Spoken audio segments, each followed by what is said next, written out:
So, meron ba kayong ginagawa na wala sa plano? Wala. Meron ba kayong gustong plano na idagdag dito? Maliban dito, may gusto pa ba kayong ibang idagdag? Maliban dito sa na-approve, may gusto kayong i-enhance? Allowable po sana. Anong allowable mo? ID. Okay. Allowable na inventory variation.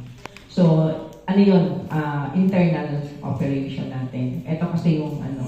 So, ang sinasabi nila, 0.05% allowable IB. Yun po yung ginagawa natin. Pero dati, pero hindi pa naman talaga namin yung experience na nabawasan yung kami. Talaga lahat po yun is kami nagkakarga. Kami po nag-shoulder sa mga ID. So, ang request po sana namin, kung maaprubahan, is tumulad tayo sa corporate. Kasi ang ating sales is sobra-sobra po sa 3M.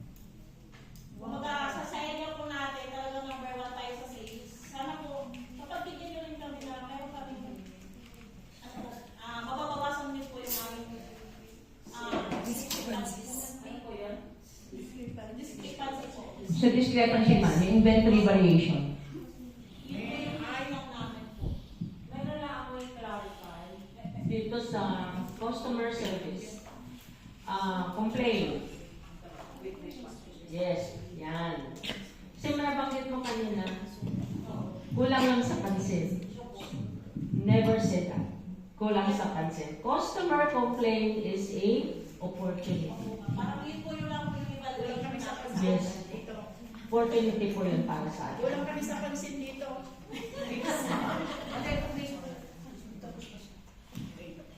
Yes po, Director Bakirin. Yung kanina na sinasabi niya tungkol sa reporting, anytime magkakailangan, pero dapat may perfect date. Ibig sabihin, kung every month meron date kayo na dapat monthly talaga, meron kayo ibibigay na report sa Yes po.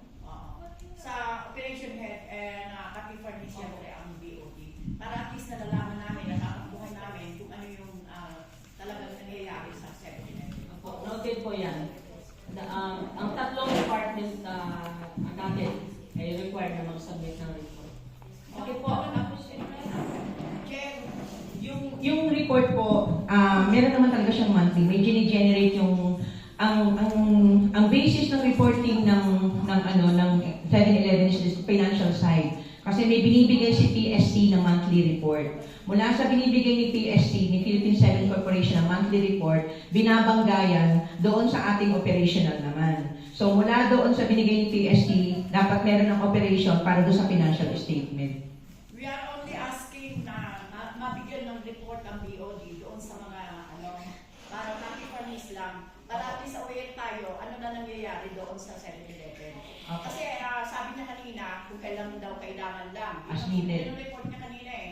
Kaya medyo daw na sana meron talagang diretsyo na monthly na meron talagang report. Para at least natatakbuhan natin yung takbo ng ating 7-Eleven. Kasi ang sa structure natin, ang nakatutok sa 7-Eleven, ako at saka si Ma'am Betty. Kaya si Marife, nagbibigay ng report kay Ma'am Betty sa amin, nagbibigay. Tapos si Ma'am Betty, pag may board meeting po, siya yung magre-report sa board. So, ganun yung ating flow. So, kaya nga po yung mga board is may kanya-kanyang oversight functions para sila yung nakatutok sa bawat departamento. Yes, ma'am. Kasi kung minsan, siyempre, sa dami ng agenda, hindi na nga, ang sinasabi ko, sana mabigyan kami ng hard copy kahit pa paano. Kahit na hindi naka-agenda, at least natatakbuhan ng mga BOD, ano yung nangyayari sa 7-Eleven. Sige po. Kasi kung minsan sa GC, nahihilo rin ako doon sa mga report sa GC, naghalo-halo na rin eh. So maganda sana na yung binibigay na report sa kung ano man yung dapat malaman sa 7-Eleven, dapat may hard copy na binibigay din sa mga BOD. Sige ma'am, noted po yan ma'am. Ilalagay natin yan. Please take note 7-Eleven. Siguro pwedeng ipasok yan dito sa interdepartment, dito sa number 6. Interdepartment, intercommittee coordination, part ng reporting. Ma'am Ruth, nagtaso muna na kami si Ma'am Lina, tapos ikaw po. Ma'am Lina. Ako po nabanggit niyo na pag mag-short ang tiller, ay abunuhan ninyo. Hindi ba kayo gumawa ng paraan kung paano siya na-short? Hindi ba ninyo ino-ukil-kil kung paano siya na-short? Kasi Yes, ma'am. CCTV po. hindi lang CCTV, yung mga ano ninyo, mga resibo, kasi mayroon kayong resibo na ano. So kasi, baka nandoon yun na, mali. Baka nandoon yun sa mali na ano. Kasi, oo. Kasi mali ang sukli, mali ang ano. Kasi hindi talaga, kung kami nung panahon, hindi talaga namin hinahayaan na hindi namin makita yung short. Kung hindi talaga at ano talaga, tsaka lang kami mag-ano. Pero, ang mag-ano doon sa short niyan, halimbawa, nagre-report kami. Yung kaming tailor, nagre-report kami na ito yung short. Para pag dating ng ano, oo, anuhin ninyo, abunuhan, pero pagdating ng inyong pag-meeting, na pag-usapan ninyo yan para hindi mauulit ng ganon. So, yun po. Sumunod, yung BO, yung sa pag-audit, sa pag-audit, oo. Kasama ba doon yung mga, kasama ba doon yung discrepancy ninyo doon sa mga,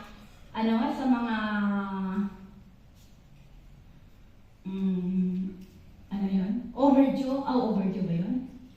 BS, yung expired. Kasama doon sa discrepancy. So, paano natin solusyonan yan? Kasi, yung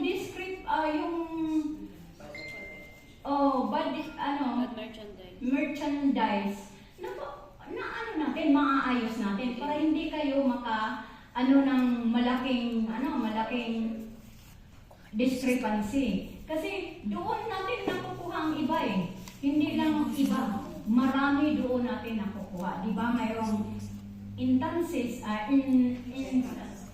instance na nangyayari. No? Di ba malaki ang nangyayari. So, pwede ba na natin, sisikapin natin na hindi tayo kasi sa totoo lang, kawawa kayo dahil sa inyo talaga ibinibagsak. Pero hindi natin pwedeng sasaluin ng yung parati lang natin saluin. Halimbawa, saluin na lang ng MPMC. So, ang MPMC, maraming kamay-ari yun. So, pwede ba ingat? Ingat tayo lahat. Ingat tayo. Pakiusap lang sa inyo. Pakiusap is naiingatan natin. Maskin sa ating inventory, kailangan tayo? Yung, tawag nun? Yung tinitingnan natin maigi para wala tayong problema. Yun lang po. Kasi ako ang awa ko sa inyo eh. Kasi alam ko ninyo, tahimik ako. Pumapasok ako sa inyo. Tahimik ako. Kung anong naririnig ko, ninyo, awang-awa ko. Tahimik lang ako pero hindi ako nagsasalita. So yun lang. Ngayon lang ako Tahimik pa siya nun.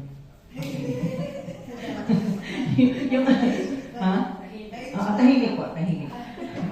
Yung sinasabi na bakit sinushoulder yung shortage, ang naiintindihan ko po sa sistema nila, kasi meron niyang resibo, yung POS, yung point of sale nila.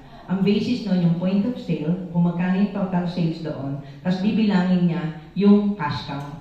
So, point of sale against cash count, kailangan kasi i-deposit niya yung cash niya.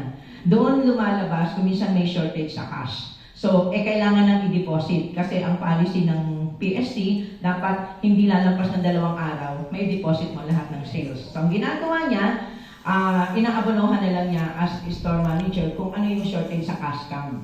So, pero ang sinasabi ngayon, hindi dapat nangyayari kung inaabonohan, dapat merong report.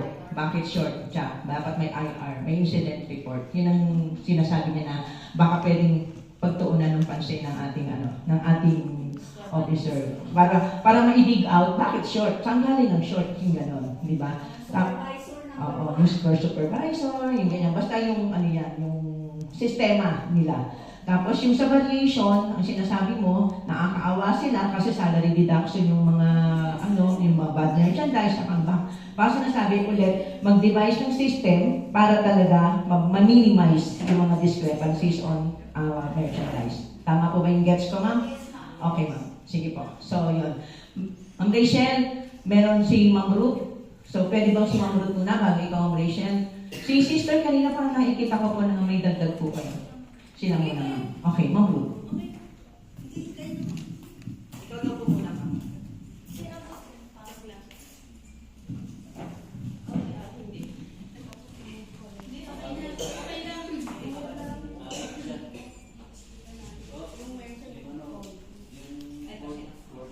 Hindi, okay lang. Okay naman. Ang tanong ko lang, sa expired product, yung na-expired, so alam naman natin na may na-expired, paano ang monitoring sa part ni 7-Eleven? Ano yung pinaka-SOP pagdating sa monitoring ng mga product na dapat may first in, first out? Paano nangyari? Nagkaroon tayo ng expired products.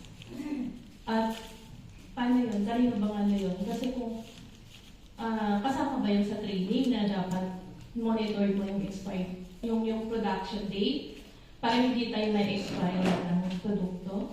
So, ayun po. Yun lang yung concern ko. Dapat hindi. Second, sa reporting, paano yung report ni SM? Purely from the 7-Eleven? Wala tayong atin para ibangga natin kung tama yung report ni 7-Eleven. Yun. At sana masagot mismo ni Miss SM. Meron ba kayong sistema dun sa sinusunod para sa inventory system at saka dun sa mga reporting? Yun po. Sa pag-file po is kasama po talaga sa training.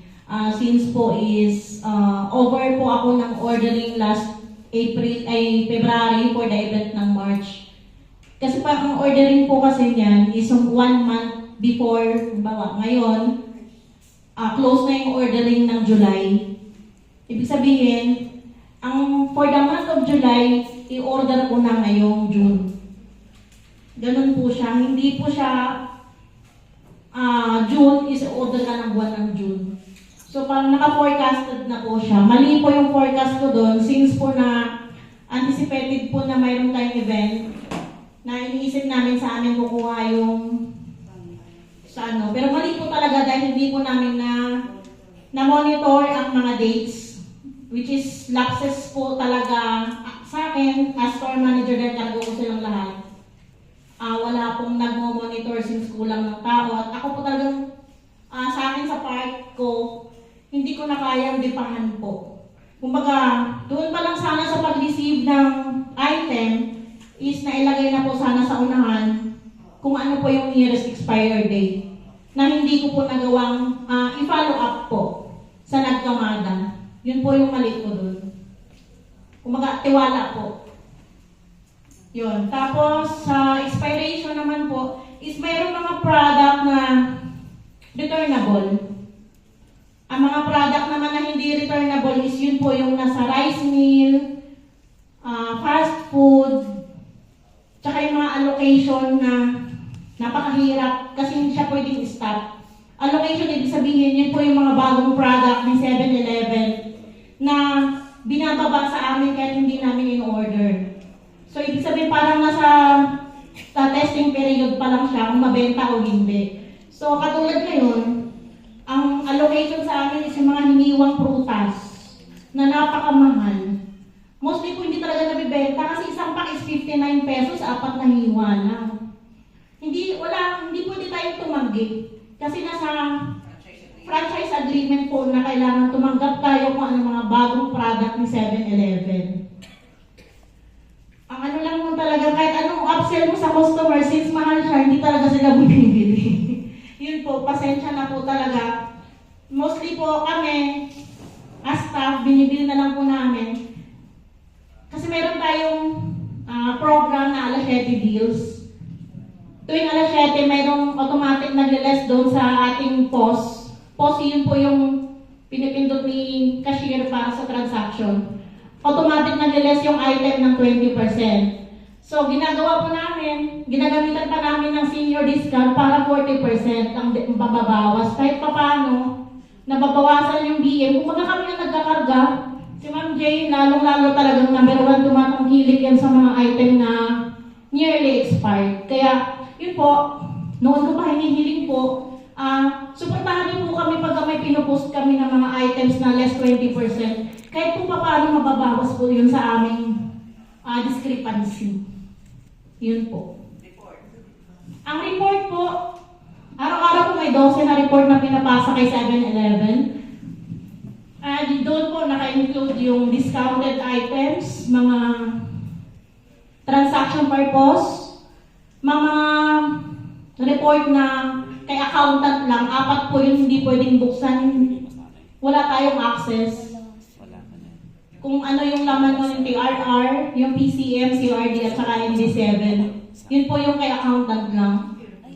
Yung sales report, yun po yung balance tayo, yun po yung pinapasa ko rin kay Ma'am Betty, kung magkano yung kinikita araw-araw. Merchandise sale, e-payment, at saka yung sa click, kung magkano transaction dun sa click machine.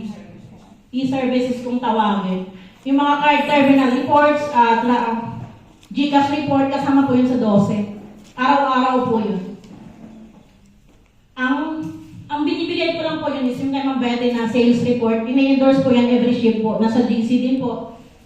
Kung pwede kung kailangan niyo po ng hard copy, pwede rin po. Pero monthly po kasi yung hard copy na binibigay ko kay Ma'am Betty. So yun lang po yung aking, hindi ako nagbibigay ng daily na printed po. Opo. Opo. Sobrang sipag po ni Ma'am Betty. Napoprovide po kay OH yung report. Yung daily po. Sa ngayon po, si Ma'am OH po, hindi pa ako nagbibigay sa kanya ng, pero alam ko si Ma'am Rachel, pina-forward ni Ma'am Rachel yung income daily po kay OH po. Kasi napaka-importante po na pati si OH meron doon kasi ang iniaim po natin is magkaroon ng financial reporting ang bawat tatlong businesses ni MPFC. This is 7-Eleven, CFS, and FSD. So, napaka-importante na lahat ng report pupunta sa kanya. Yes, ma'am. Para ma-establish po natin yung totoong financial standing ng bawat company. Kasi yung report mo po is purely revenue lang. Walang mga expenses. So, dapat ipapag-worry sa kanya. Para pagpunta-paglain na lang. Kasi bilang oversight ng sa FSD sa accounting, in-instruct ko sa kanya na dapat kumpleto yung business. So, mas maganda kung Simplify. Noted po ma'am. To do po. Thank you ma'am. Simplify. Si Ma'am Rachel, nagutin ko lang yung sa report. Nung kay Ma'am Rachel, nung si Ma'am Rachel ang nakikipag-coordinate sa PST, yung pagtingin na doon na total sales, ang ginagawa ni Ma'am Rachel, binabangga yung sa report ng sa report ni Ma'am Marife. Doon na rin sa total, hindi nun sa daily. Pag may discrepancy doon sa NS report niya ng monthly, tapos doon sa report ni PST na pina-forward monthly, pag nakita na may discrepancy, tinatanong sa PST, ito po yung sa amin, yung sa report ng MS namin, pero bakit ito po yung sa inyo? So yung may ganun dati na ginagawa. Ma'am Rachel, may dadagdag ka? Ano po, merong sagot. Actually, dun sa short ng teller, before anything else po kasi, chine-check muna why there is a shortage. yes. Then, checking kung meron kasi mga SA na nagsusulat kung para saan yun. Case may siya. May isang GCash na hindi pumasok. Yun po yung nagkakaroon ng discrete shortage. O kaya may mga cash flow na 450 na ilagay lang is 150, so may short siya. So before kasi ini-end yung talagang i-deposit, chine-check ko talaga, pero pag hindi talaga nakita, doon lang sila magkakaroon ng i-cover ng store manager para babayaran na lang ng SA na may short sa sahod nila. Yun yung pagiging nasa. Tapos, yes, in-record po yun. Yes po. Kasi dumaan din ako niyan kung bakit nagkakaroon ng short. So, before that, chine-check talaga. Then, yung sa BM naman is, ngayon po kasi, ang ginagawa na, everyday nilalagay sa system. Although BM allocation siya, kasi nagkaroon din ako ng idea nung nakausap ko si Ma'am Charm.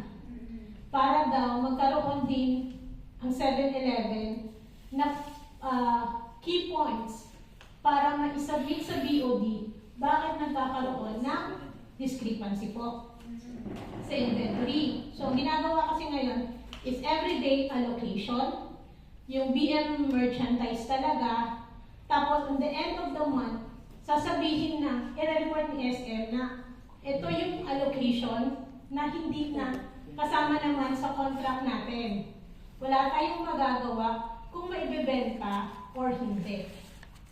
Tapos yung BM merchandise, yun talaga yun yung sa OSC. Doon po natin malalaman kung yung mga binibenta ba natin is nabibenta talaga. Kasi by panahon kasi yan yung mga customers natin.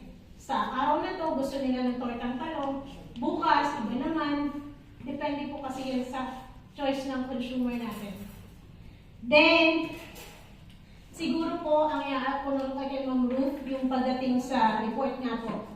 Siguro pwedeng i-submit ng 7-Eleven is yung nga, yung BM allocation, BM merchandise, net sales, tapos para makita din kung yung mga allocation ba yun is nabibenta. Kasi, yun nga, pwede nating sabihin doon na nabibenta yung ibang allocation. So, para matimbang din natin kung kumikita ba talaga ang 7-Eleven. Tapos, doon mo makikita din kung kaya ba ng MPMC na sagutin ng ibang inventory variation. Kasi nga po, whole amount talaga binabayad ng mga 7-Eleven.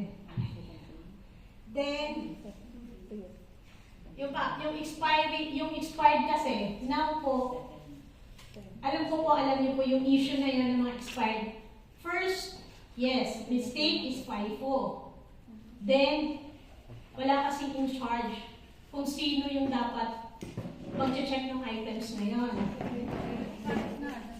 Yes, dapat.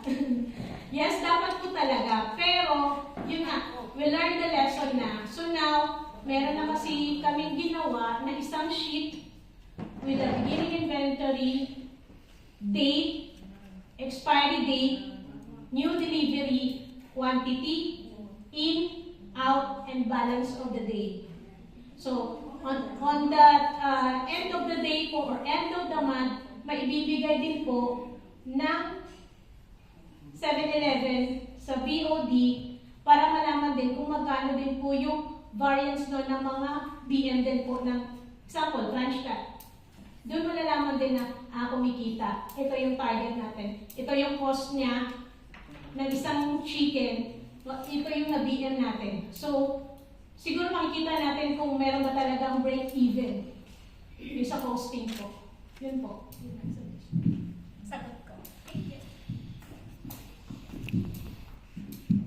Okay, kung may dagdag pa, Mamina, time check.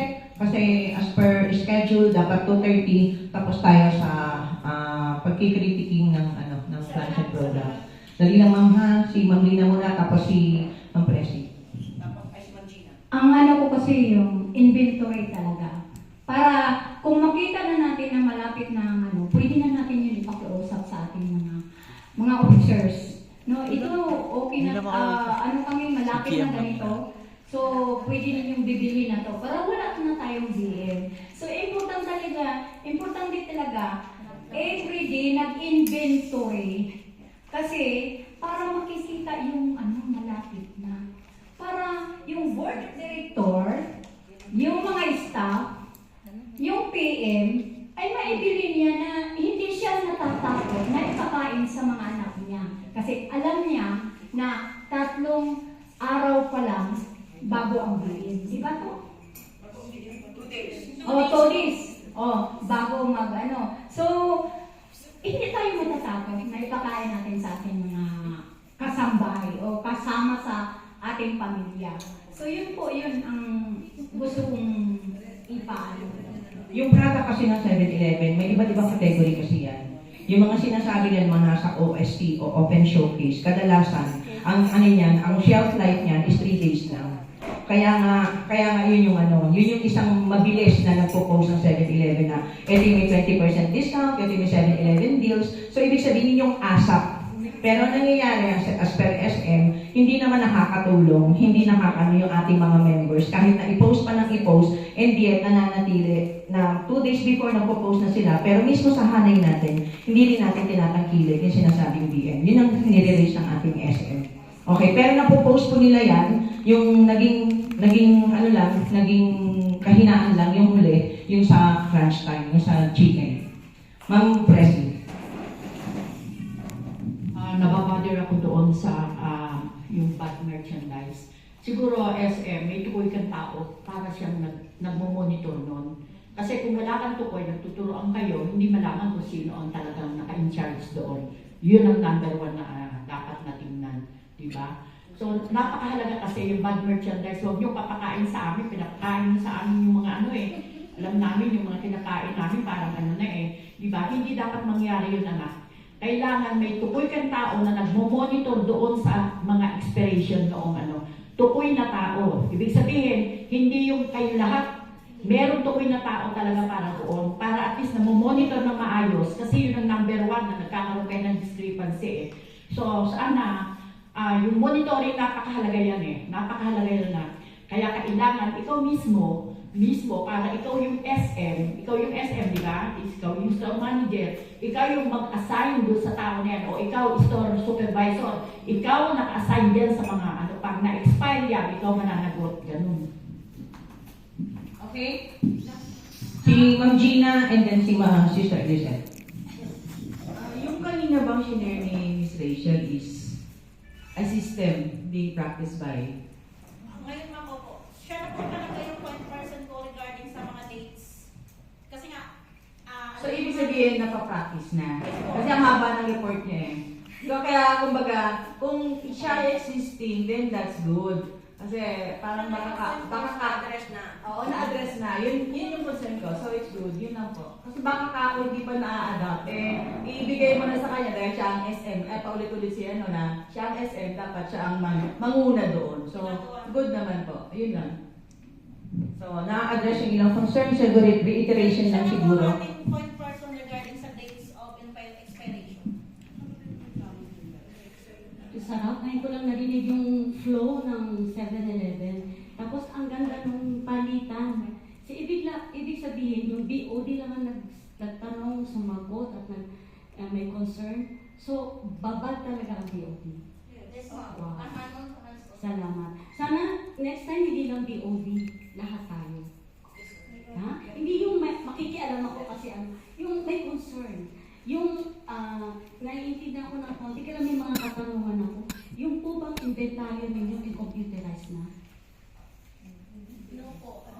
Yung book value tsaka yung Computerized na? Nag-click na agad pag ito mag-expire na? Hindi po. Ayun. Siguro, alam ko meron tayong encoder ngayon. Walang system. Yung encoder natin, IT ba siya? Or IT?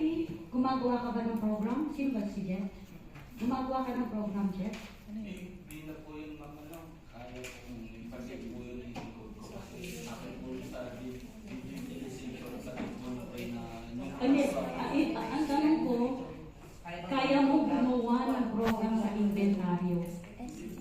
Hindi ka programmer. Sige. Siguro in the future gawin, kasi talagang mahirap yung store na mano-mano. Talaga magkakaroon talaga kayo ng parating expired at saka parating netos. Huwag naman sana. So, dahil digital na tayo, pag-aralan yung mga batang magaling sa programming kahit hindi nila na pag-aralan. Yung ipasok lang, sila din mag-click. So, pag-aralan lang po kung paano. Para hindi mag-double Kasi lahat ng babagsak lahat sa'yo. Ang mangyayari sa'yo, overloaded. Kaya talagang hindi maganda. Natutuwa din ako na pagka mayroong discrepancy, na pag-uusapan din na pala. So, yung accountability pa ulit-ulit na lumalabas, i-apply ka natin. Yung tanong yung suggestion ni Manang Presi, yung bigyan ng hard copy ang lahat ng BOD. Siguro po, kasi na tayo digital na tayo. Hindi po kasi rin maganda yung lahat tayo may papel. So yung kung hindi talaga kaya ng DOD na digital, siya lang yung bibigyan ng ano. Para di makatipid din sa cost cutting din sa printing and all. Environment.